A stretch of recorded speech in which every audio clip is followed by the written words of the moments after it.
It's another Fourth Art Saturday video hop organized by Meridel Abrams. Please follow the description box below for the links to the other crafters and artists.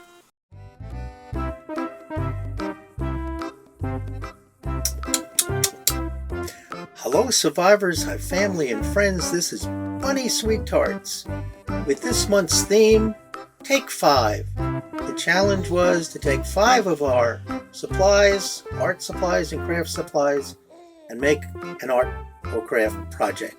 I chose to make a Compo book cover with the theme of bunnies for our granddaughter's 10th birthday. Let's see how it turned out.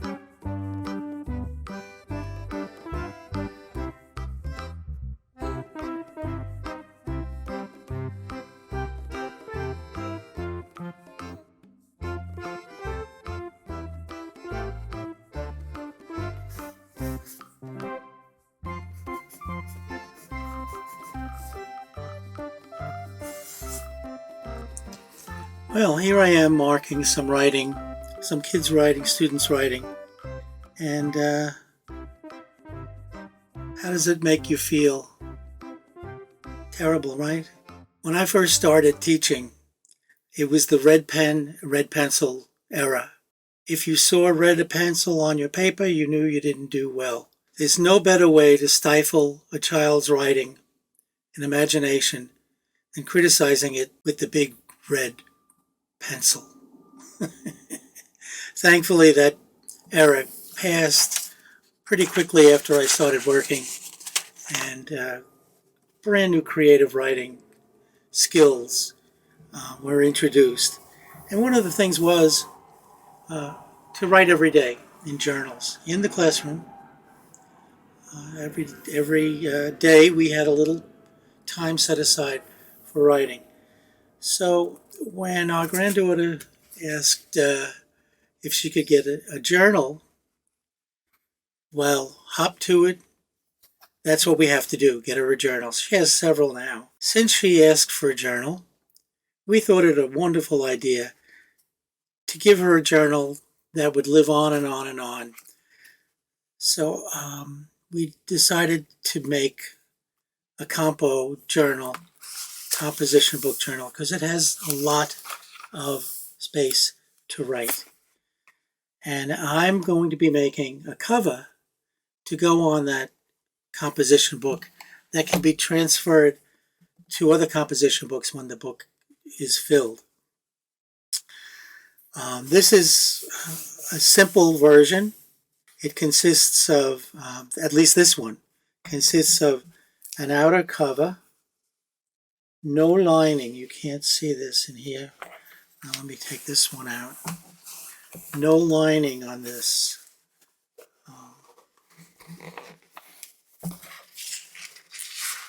Thank goodness it's a composition book because it's so easy to pull apart. Very, very simple construction. And it has no lining on this one. Mine will. And it has flaps. So it's basically a little kind of folding envelope. The pieces are easy also. This one has cover, a flap, a sleeve, and a pocket on each side.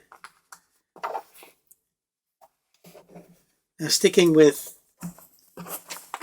the granddaughter's theme, she likes so many things. She likes Harry Potter, she likes princesses, she likes unicorns, you name it, she likes it. But she's now into the bunny phase. So I picked out these fabrics and decided that this would be the cover. This is adorable. This journal will be lined. So here's the unicorn theme, lined. And this has fusible fleece on the cover to give it some body and texture. Gotta excuse me, I moved my camera now and I'm looking at the wrong place. Then, once we start constructing it on the inside, and we'll do it step by step. There'll be the 2 sleeves and lined pockets on each side that have been interfaced as well. And this will be as simple as it gets. Actually, the logistics is the hardest part of this, and you've got to just pay attention. Don't get distracted. What's going to happen is the pocket is going to be sewn onto the sleeve, and the sleeve is going to be created by putting 2 pieces of this other kind of lining. So what's going to happen is I'm going to sew here, give this a finished edge to be the sleeve, and this raw edge will be caught up in the construction of the whole cover at the end. And right sides together, the pocket lining and the pocket will get sewn on 3 sides. I'll be right back. I've sewn around 3 sides. Here's the pin telling me that I should not sew this side closed. I'm just going to trim the corners and then turn the pocket right side out. I have a lined pocket with an opening with the raw edges. I mean, I could have sewn this, but it's just not necessary. So it's pretty. I like it. So what I'll do is I'll top stitch just the top of the pocket. Well, the top stitching is done, and as I said in the beginning, logistics is everything in this particular project, and you got to really think ahead of time. It's important to know that these 2 pieces of sleeve are going to be sewn together here on the inside by the spine. This will be sewn later when we assemble the whole book cover. So this side needs to have a matching pocket with raw edging. Okay? So that when we put these together,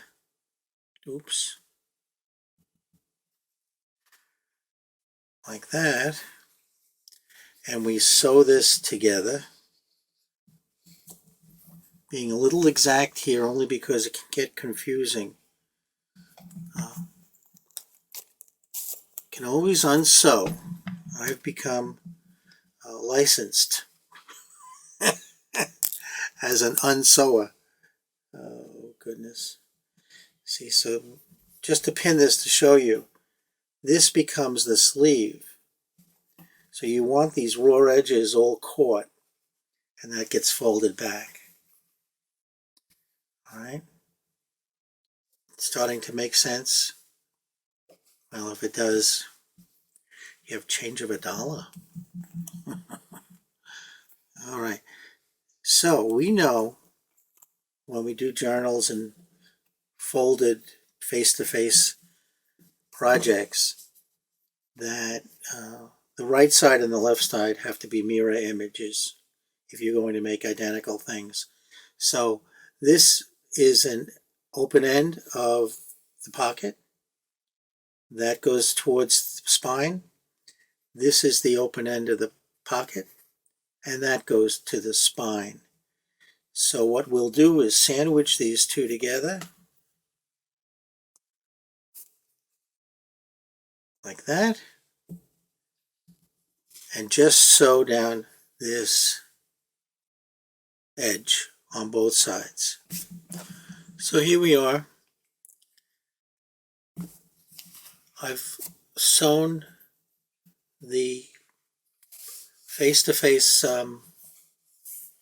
sleeves together with the pocket towards the center, towards the spine. Now you don't have to do this at all.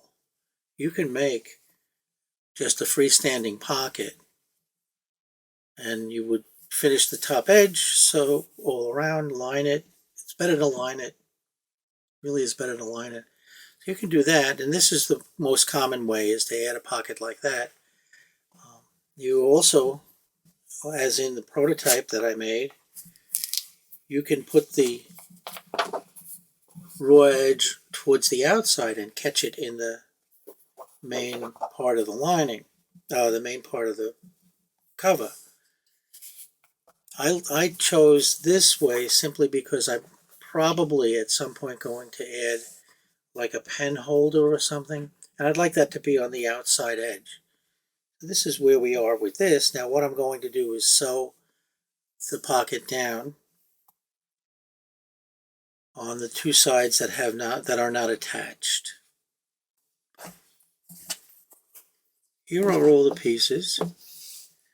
We want the lining to be face to face with the fabric. That's the cover fabric. But we want the sleeves to be sandwiched in the middle.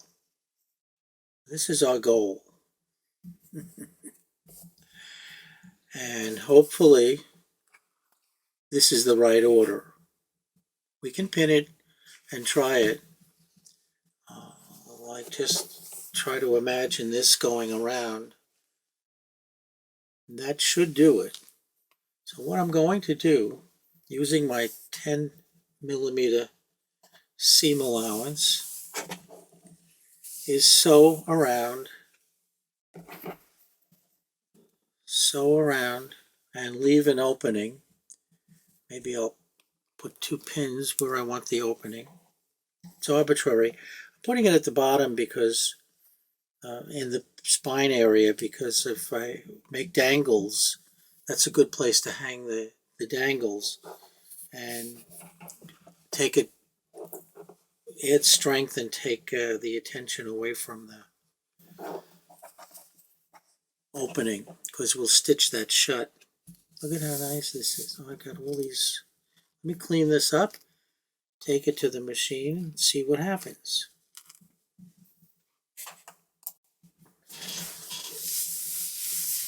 So it's sewn all around. I have this tiny little opening because of the sleeves. I wanted to make sure they were securely tacked down. It didn't give me a lot of space to turn this inside out, but it'll work. It always does. Just take your time. Don't be rough with it either.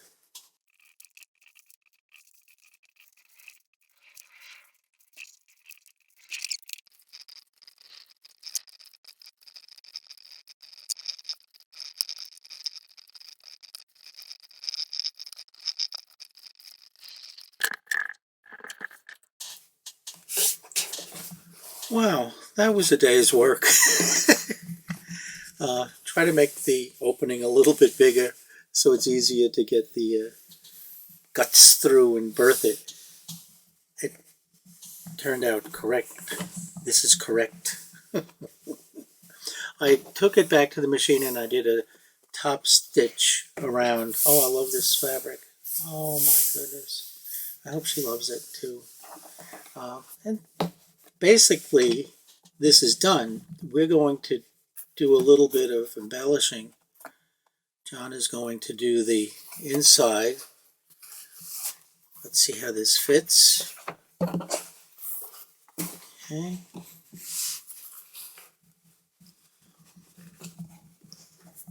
There we go.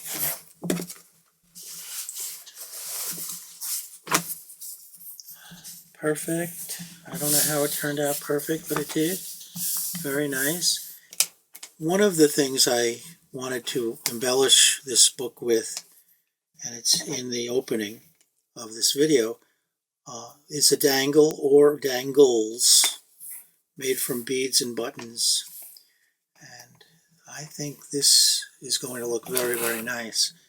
So these were very, very simple. I took some floss, all 6 strands. That's pretty strong.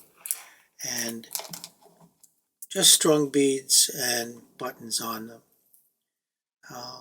Let's see, I'll put a jump ring or something. Let's see how we'll put this together.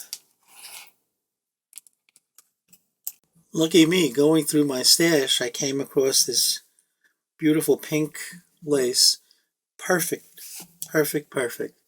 What I'll do is I'll hot glue it. I decided to put the hot glue instead of sewing it, and I'm putting it on the outside because I like the finish edge. So normally I would put that in maybe the seam. Well, this looks perfect for what I want. So I'll put some hot glue here. These little silicone fingertips are a godsend for using hot glue in small, close places.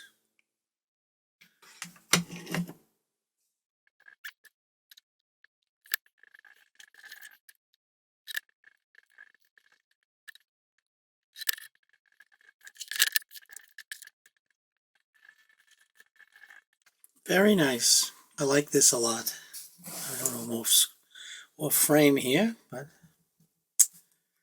yeah. Oh, this was a good find.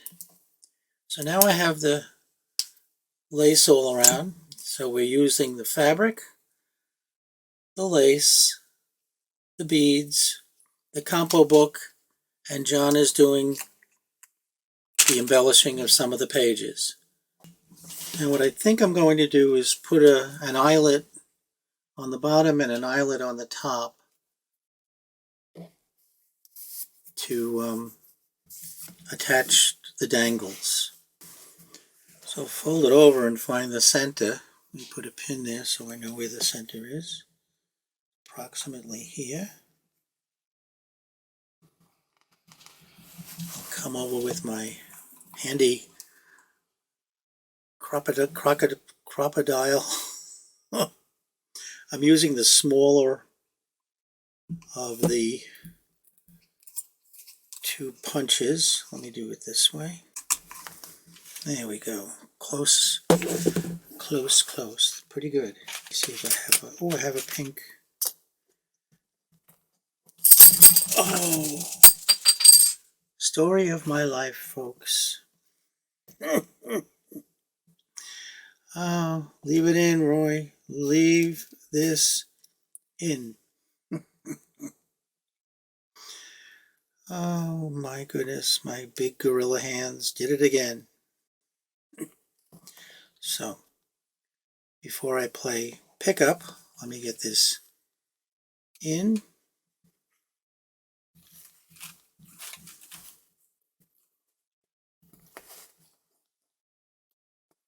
There we go.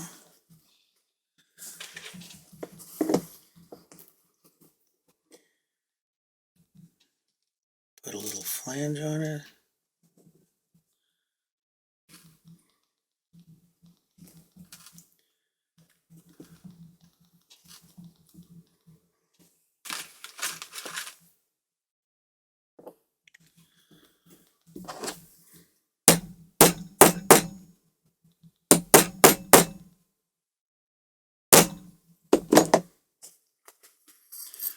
Oh, very nice. Not as pink as I'd like it, but nice enough. So now I have an eyelet to fix the bottom dangle. And let me play pickup. Be right back. Okay, this worked out so well. Let's try it again. Now we'll do the top. We find the middle, the center. Here's the center, right where my thumb is. I'll put a mark this time. Little.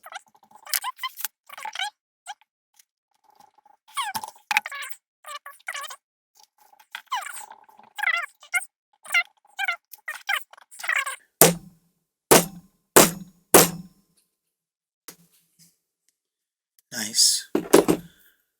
Very nice. So here are the two places I'm going to put dangles. Well, here's the finished product. I didn't put anything on the bottom yet for a dangle. I've been thinking about using some of my strips of fabric to make a big, beautiful tassel. I have a lot of interesting fabrics here, and I have more. I think the tassel might look pretty down there, but I love the way the beads turned out. Nice, right? And it's very simple, but you'll be able to keep this cover for years and years and years. Hopefully. So here's the inside. We've already started cutting out some things to give. This is her journal, so we're not going to embellish it too much. We're going to give her the tools and materials to do that herself, and to learn how to do stamping. We have some stamps here. She already has a book of stickers that we gave her. Somebody loves you. So she'll get the stamps. Oh look, pocket does serve a purpose. Oh my.